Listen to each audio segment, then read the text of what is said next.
berdoa. Damai sejahtera Allah yang melampaui segala akal, itulah yang memelihara hati dan pikiran saudara-saudara sekalian di dalam Yesus Kristus Tuhan kita. Amin. Selamat hari Minggu. Salam. Bapak Ibu, saudara-saudara yang dikasihi Tuhan kita Yesus Kristus.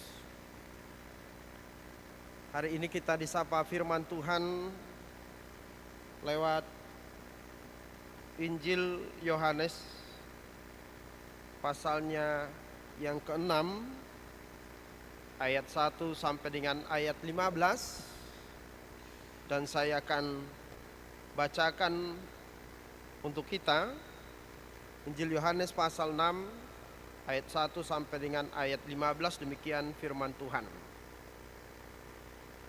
Yesus memberi makan 5.000 orang. Sesudah itu Yesus berangkat ke seberang danau Galilea, yaitu danau Tiberias. Orang banyak berbondong-bondong mengikuti dia, karena mereka melihat mujizat-mujizat penyembuhan yang diadakannya terhadap orang-orang sakit. Dan Yesus naik ke atas gunung dan duduk di situ dengan murid-muridnya. Dan Paskah, hari raya orang Yahudi, sudah dekat. Ketika Yesus memandang sekelilingnya dan melihat bahwa orang banyak berbondong-bondong datang kepadanya, berkatalah ia kepada Filipus, "Di manakah kita akan membeli roti supaya mereka ini dapat makan?" Hal itu dikatakannya untuk mencobai dia, sebab ia sendiri tahu apa yang hendak dilakukannya. Jawab Filipus kepadanya, "Roti seharga 200 dinar tidak akan cukup untuk mereka ini, sekalipun masing-masing mendapat sepotong kecil saja." Seorang dari murid-muridnya, yaitu Andreas, saudara Simon Petrus, berkata kepadanya, "Di sini ada seorang anak yang mempunyai 5 roti jelai dan 2 ikan. Tetapi apakah artinya itu untuk orang sebanyak ini?" Kata Yesus, "Suruhlah orang-orang itu duduk."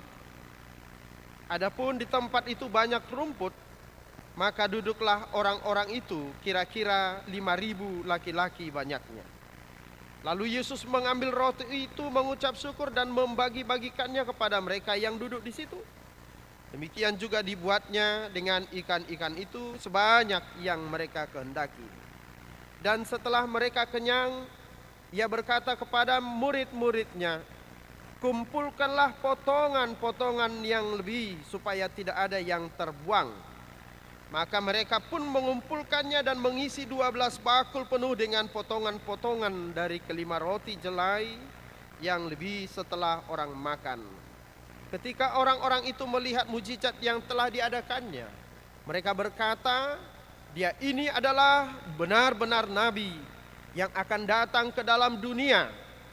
Karena Yesus tahu bahwa mereka hendak datang dan hendak membawa dia dengan paksa untuk menjadikan dia raja, ia menyingkir pula ke gunung seorang diri. Demikian firman Tuhan. Topik minggu kita, Yesus berkuasa memenuhi kebutuhan kita. Marhuaso do Jesus manarihon ngoluta.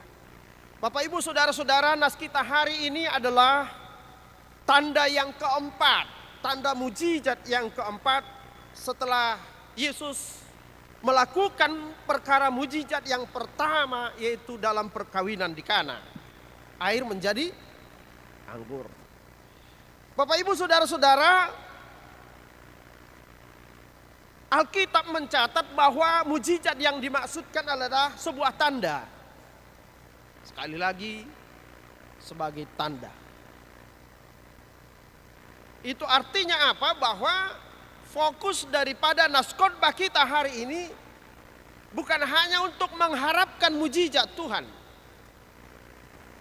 Bukan supaya kita terlena bahwa Tuhan berkuasa melakukan mujizat pada kehidupan kita. Bukan hanya untuk melihat betapa Tuhan mampu mengubah, menambah 5 roti dan 2 ikan. Tetapi adalah hanya sebagai tanda. Karena itu jangan bertanya kenapa Ida Dayak mampu menyembuhkan banyak orang dan lain sebagainya. Karena sama seperti tanda-tanda dalam perjalanan kita, ya, misalnya tanda penunjuk di jalan tol atau di jalan manapun, jangan sekali-sekali fokus dengan tanda itu. Karena apabila kita hanya fokus dengan tanda itu bisa celaka kita. Ya. Sebab apa? Yang paling penting kita perhatikan dalam setiap tanda adalah apa yang ada di balik tanda itu. Atau apa yang menjadi tujuan akhir daripada tanda itu. Kalau kita misalnya ingin pergi ke puncak, ya, jangan yang diperhatikan hanya tandanya saja. Bisa tabrak mobil sebelah kanan, mobil sebelah kiri, bisa tabrak mobil yang di depan. Tetapi perhatikanlah apa yang menjadi tujuan akhir daripada tanda itu. Maka demikian juga kita mengartikan bahwa tanda yang dibuat oleh Tuhan Yesus bukan berarti bahwa hidup manusia, hidup orang percaya bisa simsalabim. Sakit langsung sembuh, lapar langsung kenyang, haus langsung kenyang, haus langsung disegarkan oleh Tuhan. Dan karena Alkitab mencatat tidak semua orang yang sakit pada zaman Yesus disembuhkan seketika itu saja. Dan tidak semua roti bertambah banyak. Dan tidak semua air menjadi anggur. Dan tidak semua pula, ya, dan tidak setiap saat pula Yesus berjalan di atas air. Meskipun Yesus mampu melakukan itu. Kalau kita perhatikan, ya, kalau kita perhatikan dalam nas ini, ya, atau dalam Injil-Injil yang lain, Yesus juga naik perahu. Jadi tidak selamanya Yesus berjalan di atas air sekalipun dia mampu melakukan itu. Artinya Bapak Ibu Saudara-saudara, bahwa tanda yang dilakukan oleh Yesus lewat mujizat ini ingin mengarahkan kita pada kuasa Tuhan. Ingin mengarahkan kehidupan kita pada penyerahan diri kepada Tuhan atas otoritas Tuhan. Apapun yang menjadi keputusan Tuhan, apapun yang menjadi otoritas Tuhan atas kehidupan kita, bahwa itulah yang terbaik. Bahwa itulah yang terindah. Sebab mujizat yang paling besar dan mujizat yang paling sejati dalam kehidupan kita, sesungguhnya setiap saat itu kita rasakan. Ya. Mujizat yang sejati kita rasakan setiap hari. Apa itu? Yaitu nafas kehidupan kita. Sebab kita tidak punya andil, ya. Kita tidak punya peran atas kehidupan kita, atas nafas hidup kita, atas udara pagi yang kita hirup, atas perjalanan kehidupan kita. Semua adalah otoritas Tuhan. Karena itu marilah lewat khotbah ini mengajak kita supaya kita berpikir bahwa kehidupan kita, mujizat yang terjadi dalam kehidupan kita adalah otoritas Tuhan untuk mengarahkan kita menjadi orang-orang yang bergantung hanya pada kehendak Tuhan, yang bergantung hanya pada rencana dan rancangan Tuhan atas kehidupan kita. Itu yang pertama. Yang kedua,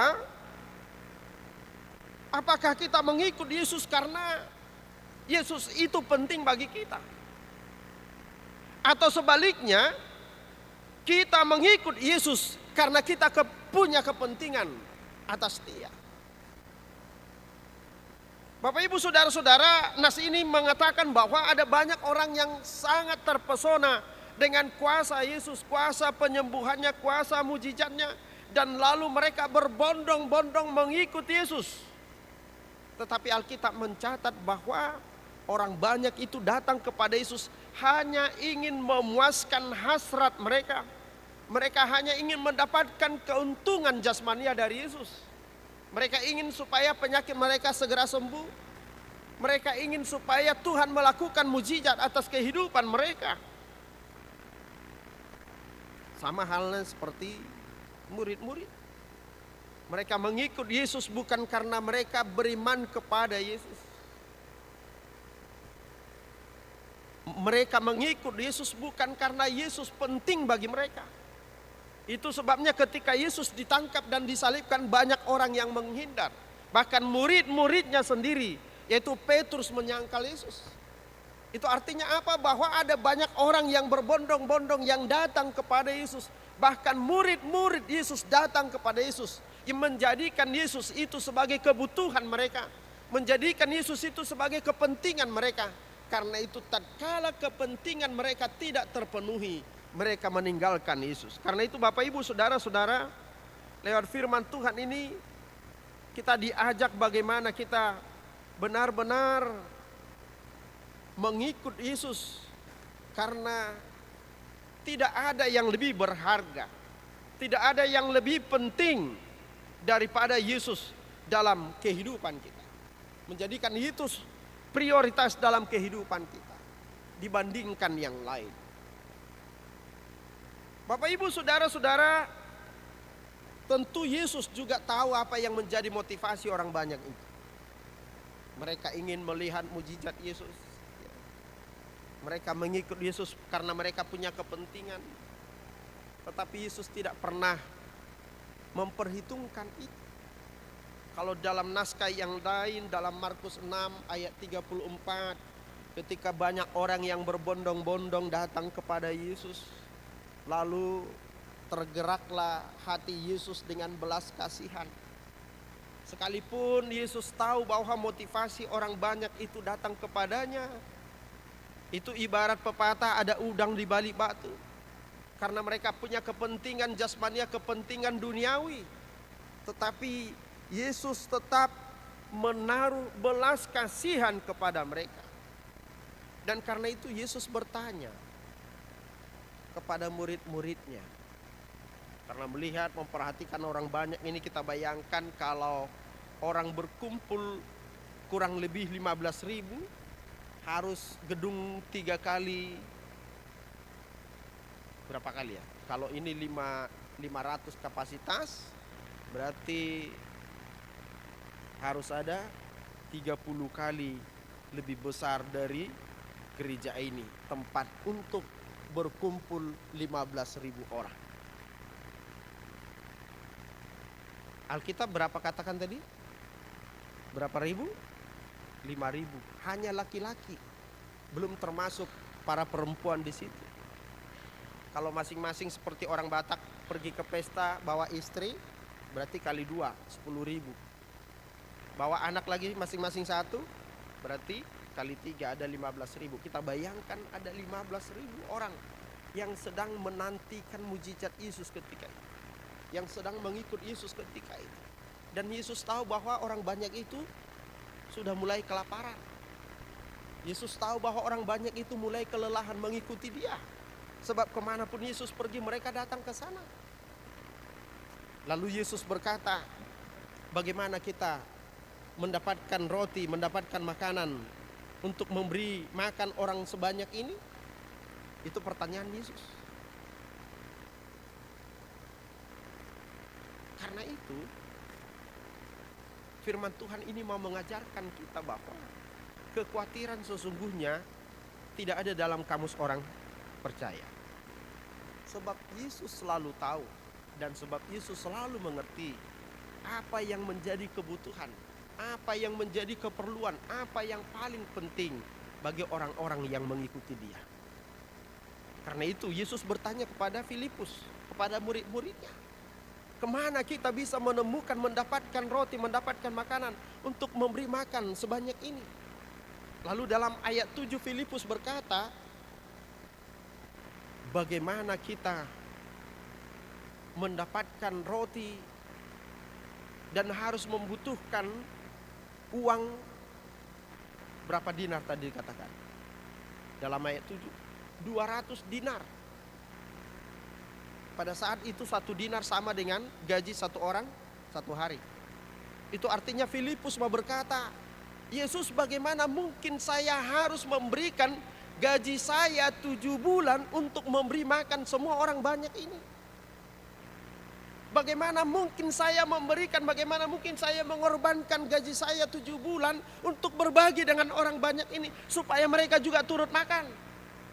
Karena Filipus tadi berkata, bagaimana mungkin kita bisa mendapatkan roti seharga 200 dinar.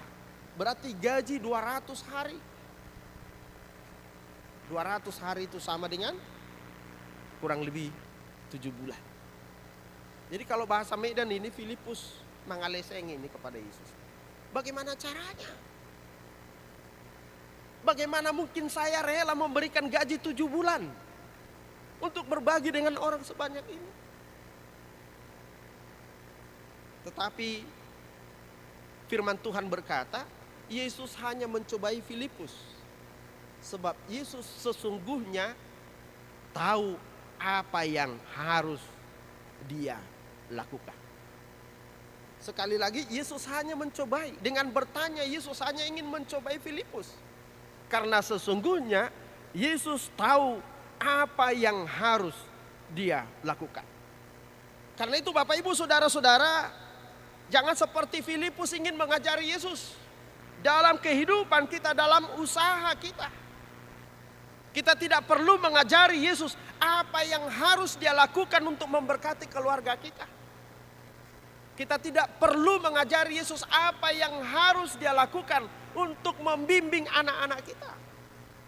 Kita tidak perlu mengajari Yesus bagaimana Yesus harus menyembuhkan sakit penyakit kita.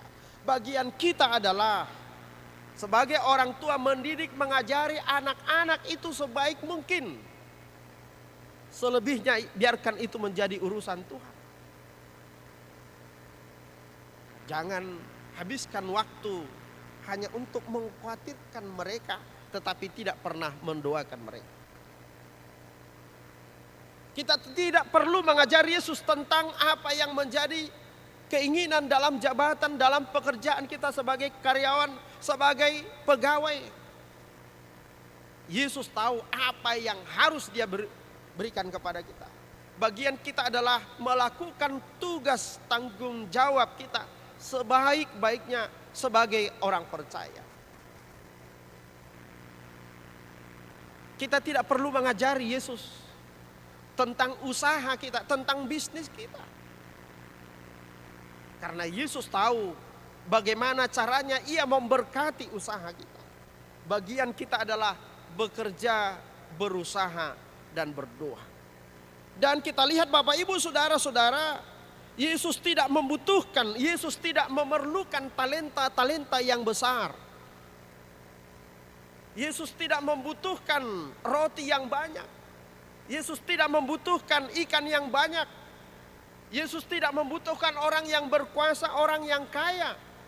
Justru Yesus melakukan, menyatakan kehendaknya lewat anak kecil.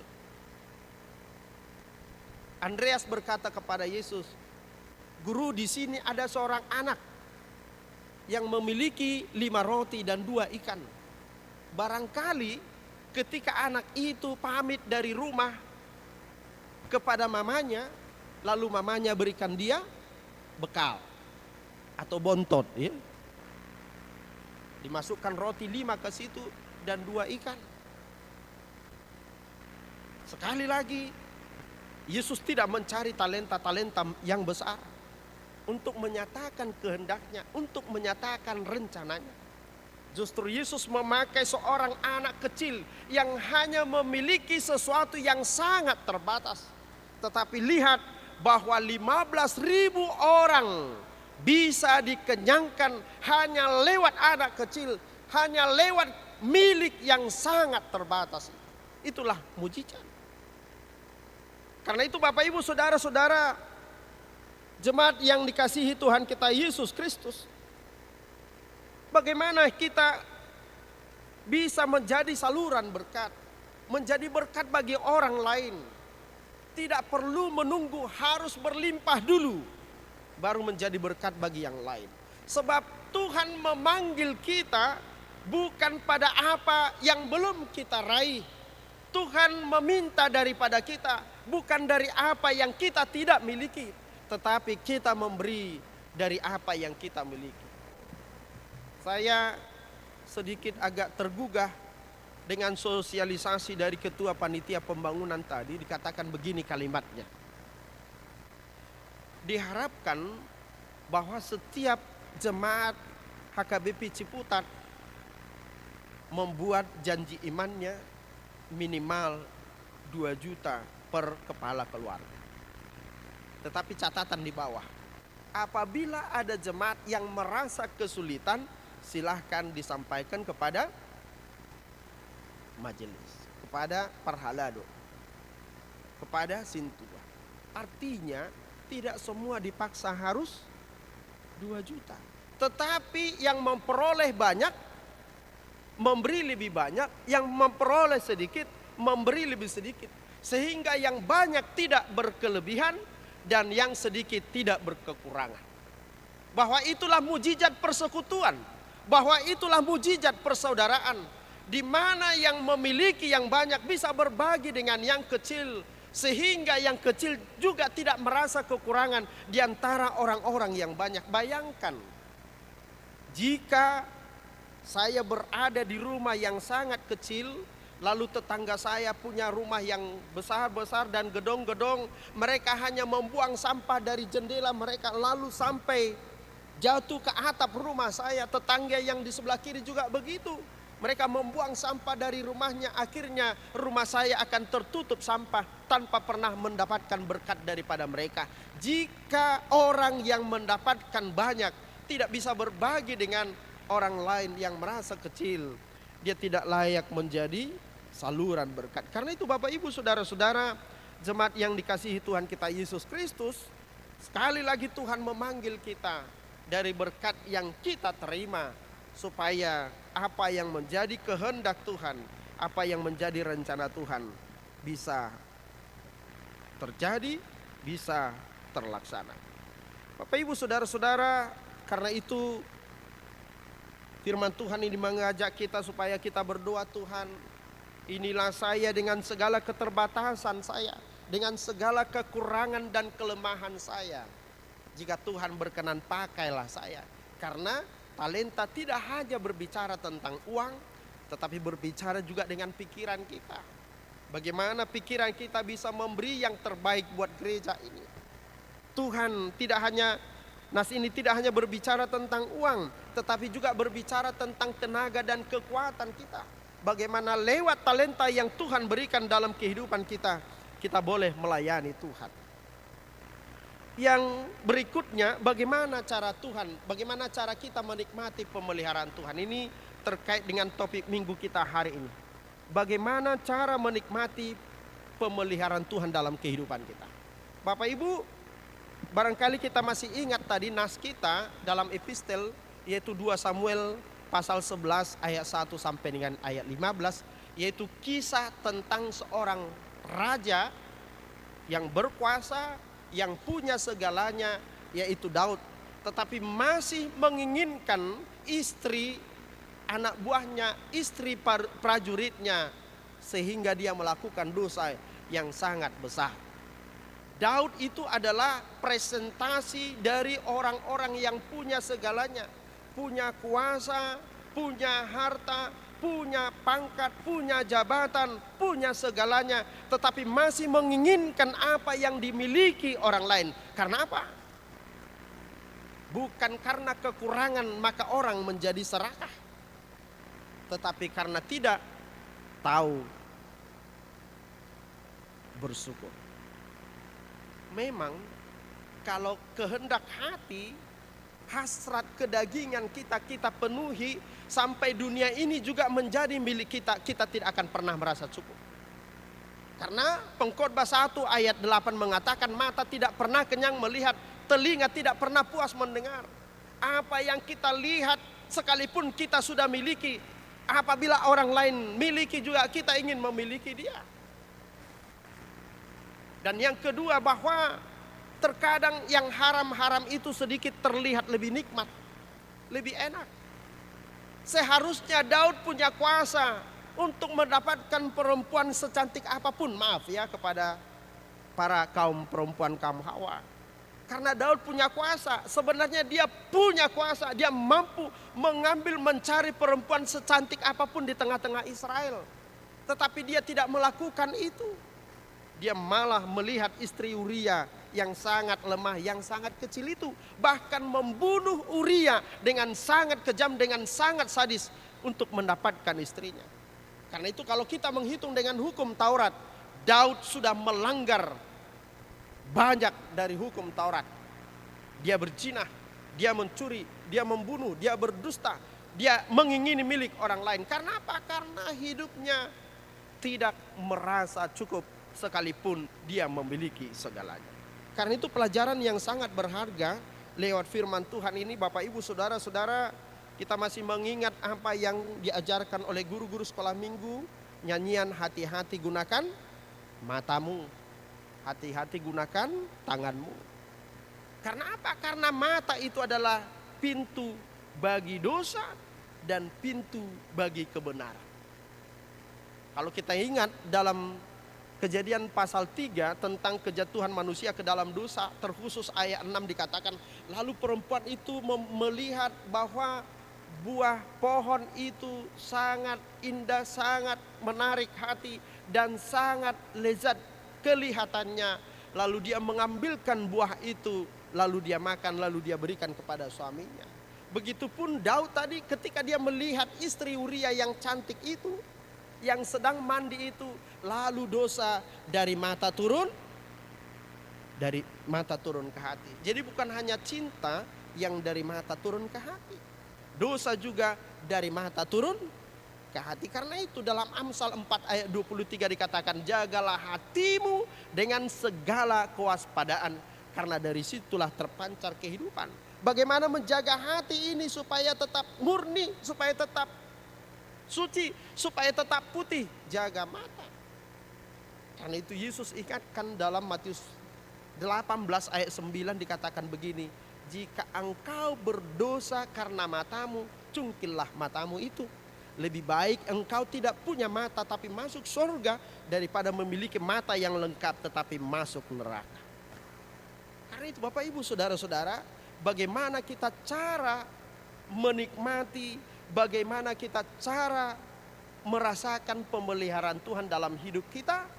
Milikilah rasa cukup dan milikilah rasa bersyukur.